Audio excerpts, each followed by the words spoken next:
In today's video, I'm going to teach you how to freeze rows and columns in Google Sheets. Freezing is a quick way to keep important headers and labels visible while you scroll, so you always know what you're looking at, even in long or wide spreadsheets. Start by opening your Google Sheets document and taking a moment to decide which rows and columns you want to keep in view. Typically, that's your top header row, and, often, the first column with names or categories. Knowing this before you begin makes the next clicks straightforward. Next, click once on the row number that sits directly below the last header row you want to freeze. For example, if your headers are only on the first row, click the number for row 2. If your headers span rows 1 and 2, click row 3. Then do the same for your columns. Click the column letter that sits immediately to the right of the last column you want frozen. If you want to freeze only column A, click column B.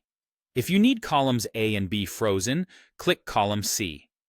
Selecting the row and column this way tells Sheets exactly where to draw the freeze line. Now go to the View menu in the top toolbar. From this menu, choose Freeze. You'll see options for rows and columns.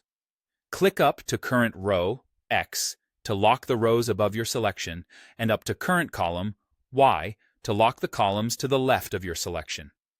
The letters and numbers in parentheses will reflect the row and column you just clicked, so you can double-check you're freezing the correct boundary.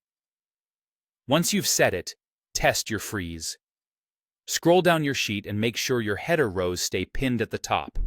Then scroll to the right and confirm your chosen columns remain visible on the left. If something looks off, maybe you froze too many rows or not enough, simply click a different row number or column letter and repeat the same steps in the View menu to adjust.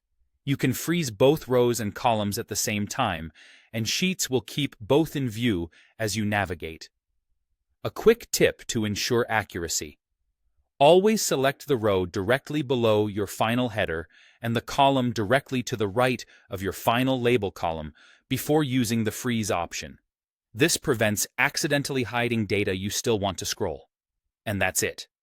With your rows and columns properly frozen, your sheet becomes easier to read, easier to analyze, and much faster to work with.